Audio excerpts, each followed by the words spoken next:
Happy May the 4th. I hope you guys are enjoying your Star Wars Day. I certainly am because we just got our first episode of The Bad Batch on Disney+.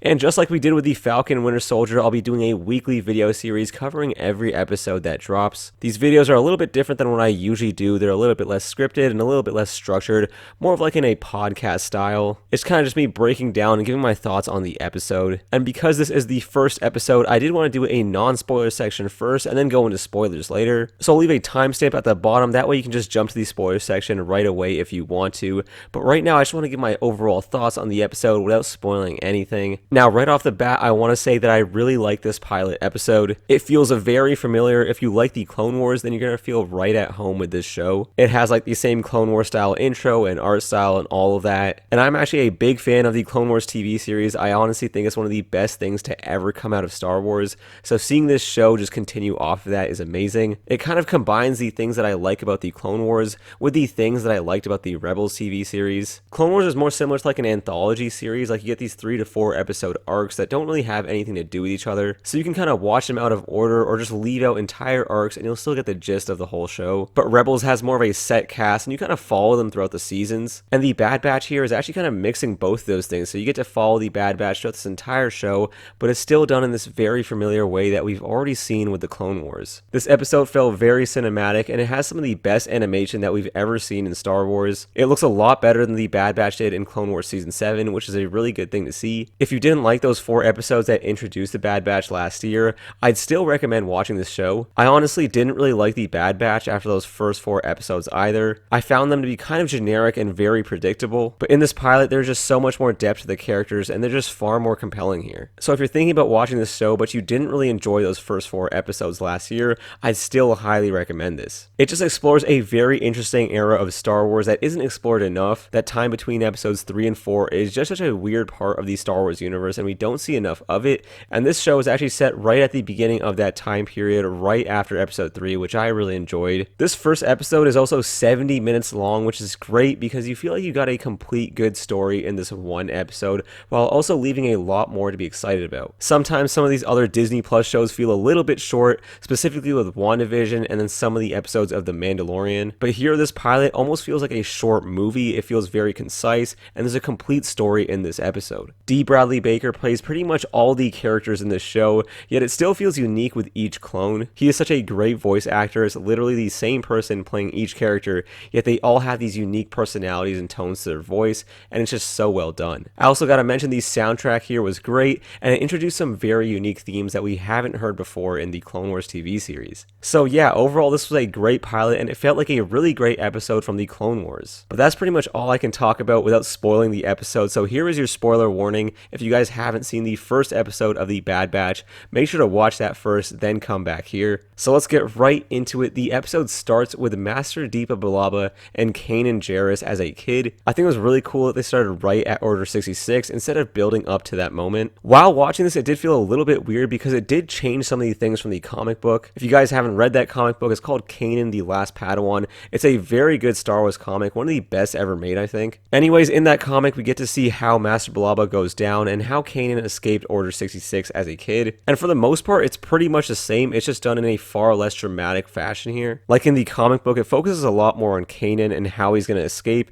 and the Bad Batch isn't there at all, obviously. But in this show, it felt a little bit more rushed since they were following the Bad Batch instead of Kanan. It doesn't really break anything major from the comics. It all still makes sense. It just played out a little bit differently. There were some small changes though that felt a little bit weird. Like Master Billaba in the comics has a green lightsaber, but here it was blue. So why they went ahead and changed that, I'm not really sure. They probably just didn't know. But either way, I honestly didn't mind too much since it was way cooler seeing Kanan instead of a random Jedi. Anyways, the Bad Batch themselves are way more interesting here. Every character is far more compelling here, and the way they interact together is really nice. The tension between Hunter, the leader, and Crosshair, the marksman, is the best relationship by far. But since this team is a little bit large with 5 members, some of them do feel a little bit more important than others, but every member here does feel vital in some way. I think Echo feels a little bit redundant with Tech, but he does give a nice point of view being a reg. In those character introduction videos they released on YouTube, they did describe him as the hacker, which I'm not sure if that was a good description for him since that's pretty much the exact same thing as what Tech is. But I do think he's going to start to play more of the role of the medic on the team, which I think would be a better fit. But it definitely does feel like Echo takes takes a backseat to some of the other characters here. Wrecker is the classic all brawn, no brains, but he does provide some good comedic relief. Tech is an exposition machine, but it never feels too blunt,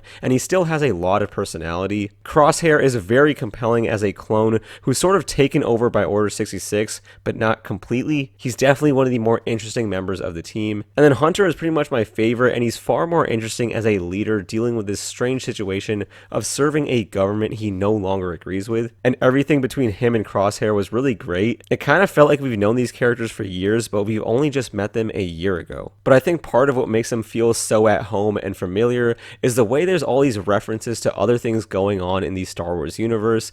It makes this show feel so much more connected to the grand scheme of things. In the opening intro, we get to see them redo some of these scenes from episode 3, except with the Clone Wars animation. I think that was really cool to see. And then there was all these little blips about the status of General Grievous, the Republic, and the Clone Wars as a whole as the episode progressed. And we got to see some familiar characters make a return, like AZ, the medical droid that actually helped Fives in the Clone Conspiracy arc. It was nice to see him make a return. And then hearing Palpatine's speech to the Senate, but seeing it from the clone's perspective, it just felt really amazing. That moment is so iconic in the movies, and seeing it here in animation was really cool. It's kind of similar to how the Clone Wars Season 7 felt very connected to the greater Star Wars universe with the movies and all that. This show is kind of doing a similar thing, which is a good thing because I originally thought this was going to feel very detached. We did kind of get one new character in this show, that being Omega, and I honestly think she's a very interesting character. I guess she's just another defective clone, although I'm assuming she isn't a clone of Jango Fett. Now, this is a super hot take, but I really feel like she's going to be Force sensitive. I know I'm speculating a lot, but just hear me out. So Dave Filoni is kind of the guy that patches up the Star Wars universe. So when something doesn't really make sense or they need something more fleshed out, they kind of just throw Dave Filoni in there to sort of fix it. Like the move from episode 2 to 3 was a little bit jarring, so then he was given the Clone Wars to kind of fill in that gap. Then he was given Rebels to flesh out some of the moments building up to episode 4, and now he's writing a bunch of stuff set after episode 6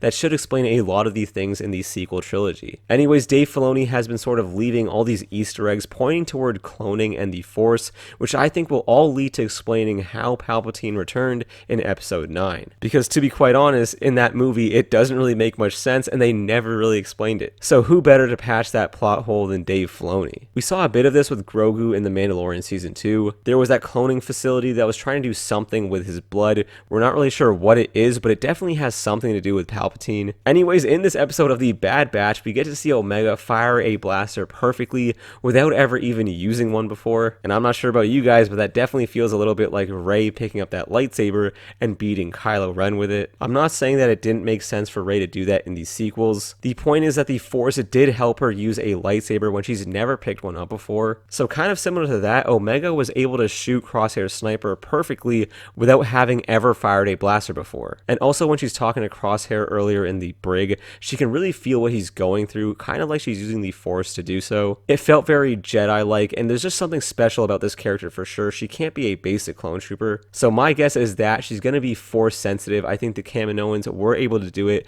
and clone a Jedi, and she's going to be the first one essentially. But this is completely speculation on my part. I know it's way too early to be making predictions like this, but I just want you guys to know if it does actually happen, then you heard it here first. Anyways, I do like Omega as a member of the Bad Batch. She does bring this level of innocence to the whole show, and I guess she's also being helped by one of the Kaminoans, which is nice to see since we've only really seen them do as they're told. They pretty much only follow orders. So that was a nice change up, and we'll have to see how it plays out later in the season. Another great returning character here is Grand Moff Tarkin, especially because of the fact that he's pretty much the reason that Echo died. Like, Echo did die trying to save him from the Citadel, and they do mention that in the episode. But it does also bridge the gap for all the reasons why the Empire may want to give up the clone army. That's always been a big question that I think a lot of the fans had. Like, why would you stop using the clone army? They were super effective and everything, and these stormtroopers are just so much worse. So this episode is starting to answer those questions a little bit. I did love seeing the Bad Batch go through the training program,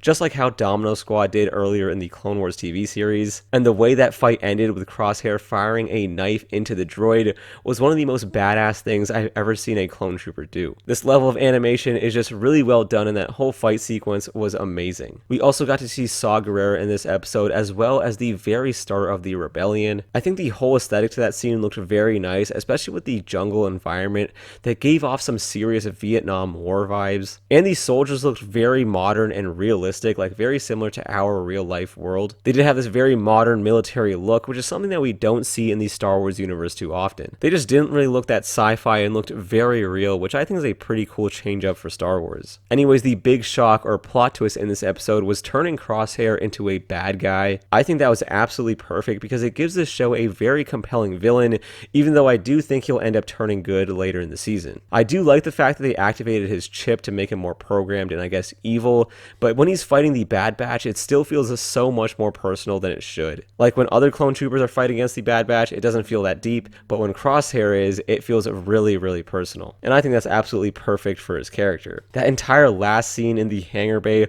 was so intense and it was just very well directed. The stare down between Hunter and Crosshair and that build up, it was just amazing. And seeing how Crosshair turned so fast from working alongside his brothers here at the Bad Batch and then turning to this absolutely ruthless machine was really crazy to see, especially when he shot Wrecker with live rounds. That was pretty shocking to see. But yeah, I'm really excited for Crosshair in this episode. He was my favorite member of the Bad Batch from last year, and I'm really liking what they're doing with his character here. And then the episode ends with the Bad Batch heading to J19, which should be Seleucami, and that means they are most likely heading there to meet up with that one clone trooper who left the Republic. I think his name was Cut, but I could be wrong on that, so if you guys do know, make sure to let me know down in the comments below. But that's who I think they're going to meet up with, and I think that makes a lot of sense for them to do. Anyways, it'll be very interesting to see how his experience was with Order 66, because he still looks like a clone trooper, but now he's living in this world where the clones serve the Empire, which has got to be really weird for him. Anyways, this was a great pilot, and I honestly didn't have any issues with it at all. Like, there honestly really isn't one bad thing I could think about this. It was just a really nice pilot episode. Dave Filoni is pretty much carrying this entire Star Wars franchise on his back, and they really need to just give him the keys to the whole thing, sort of like their own version of Kevin Feige at Marvel.